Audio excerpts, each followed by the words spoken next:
Now I do have the pleasure of inviting to the floor of my very good colleague and friend, Ms. Sofia Michelaki, who is the Chief Officer of Legal Affairs and Governance in DESFA.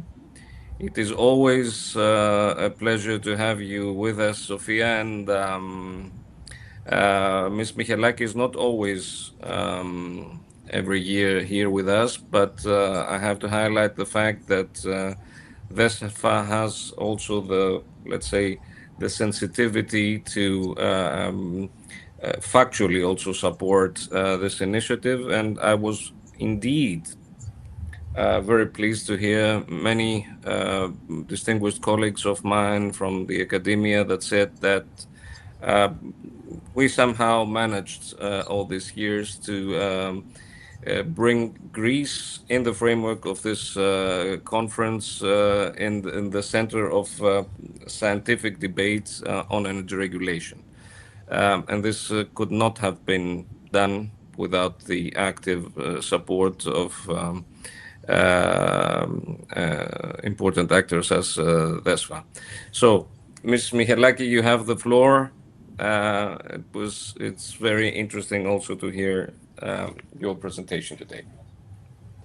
Thank you very much, Professor. It is a real pleasure to be here today to discuss a topic that is truly strategic for Europe's energy industry, climate goals, as it focuses on the evolving position of transmission system operators within the emerging legal architecture for renewable gases, CO2 transport. So let me share.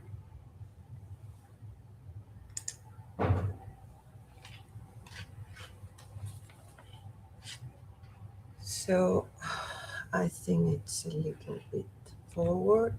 Let me go back.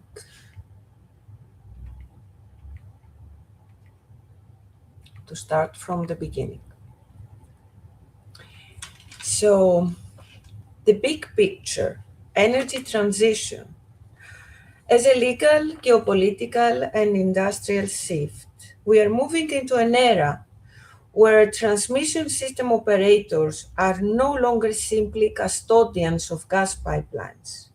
They're becoming climate accelerators, enablers of the new industrial economy, and stabilizing anchors in a region that is undergoing deep geopolitical transformation. Hydrogen, biomethane, CO2 networks. All these renewables and gases, other gases require new regulatory structures.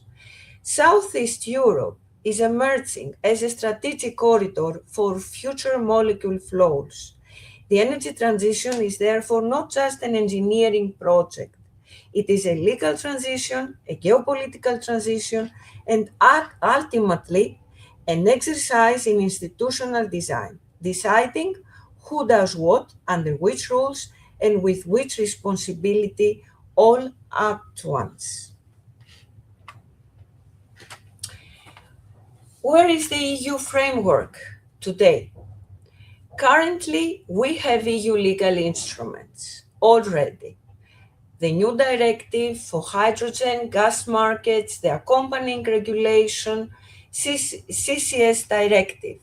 But what they actually provide is a first legal basis for the hydrogen infrastructure, and Professor Metaxas correctly mentioned before that there is only the legal basis, but apparently seems that these ambitious steps are a little bit weakening. Why? We shall see that in next. But we do have also some rules for biomethane injection, CO2 chain development, which is also very important, and a strategic goal for the European legal framework. So all this need what exactly for the forward step to become more active, more efficient? First, we need legal clarity. So we do have a legal basis, this is true, but we need more elaboration of the legal regulatory framework. Who is going to do that? The member states. So the European framework has left quite a lot of issues to be clarified at the level of the member states. So more clarity is needed. We very well know that the investors are only willing to move forward when there is stability on the legal uh, level.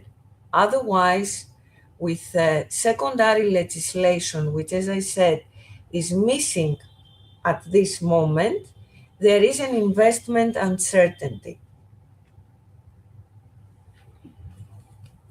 So let's look a little bit at the geopolitical dimension. Geography is quite important. To understand the urgency, we must very diligently look at it. Southeast Europe is becoming an important corridor for both current and future molecule flows.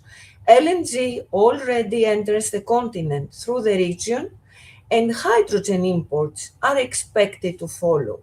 At the same time, many industrial clusters in Central and Eastern Europe will need export routes for CO2, and the Eastern Mediterranean is a natural interface for future storage. In such a landscape, TSOs, what is their role? In this region, including DESFA of course, they play a strategic role far beyond national borders. Their ability to build and operate multi-molecule infrastructure is becoming part of regional energy resilience and Europe's broader geopolitical architecture. Greek framework. We have the first key legal instruments. Greece has taken important steps.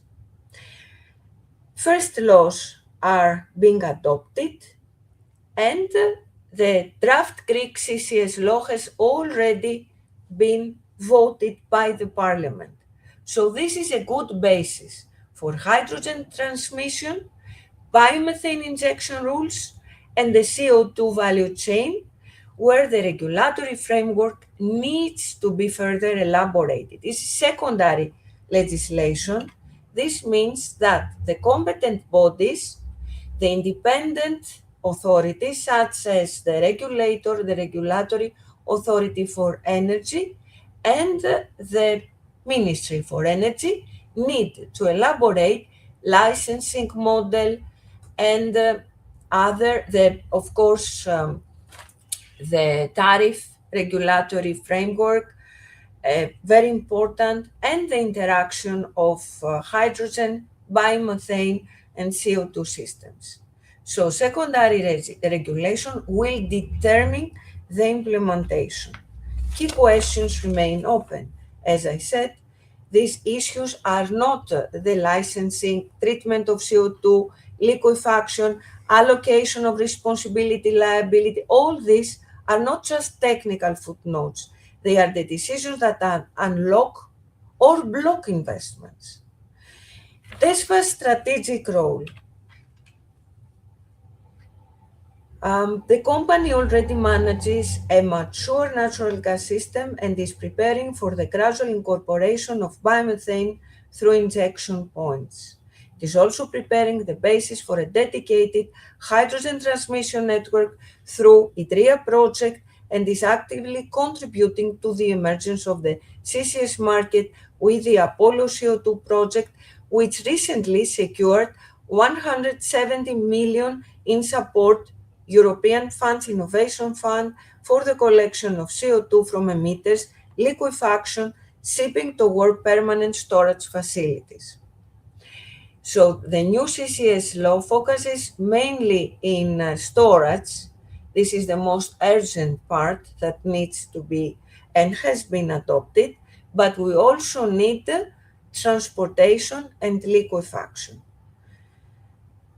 I would also like to focus to the important role of Revithusha, um, strategic role actually, because this is one of the most important Europe's critical LNG terminal, which with its unique geography, infrastructure, and proven operational record, Revithusha is emerging as a future platform for CO2 liquefaction, handling, and export, and as a site that could interact with hydrogen carried molecules such as ammonia, and this future is not theoretical. It was reinforced only recently here in Athens through high level signatures and cooperation announcements involving the United States and regional partners, developments that recognize Revithusha as a central node in Europe's evolving molecule corridors. Few assets in the Eastern Mediterranean combine this geographical position, infrastructure maturity, and cross commodity potential.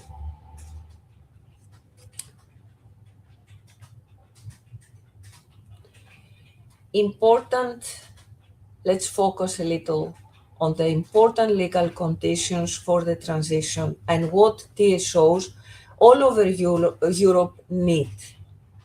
They need some tools, which is the regulatory and legal framework, as I said before, the national interpretation, since the European Union and the institutions have left quite a big discretion to the member states in order to adopt the tools that are needed for the next steps.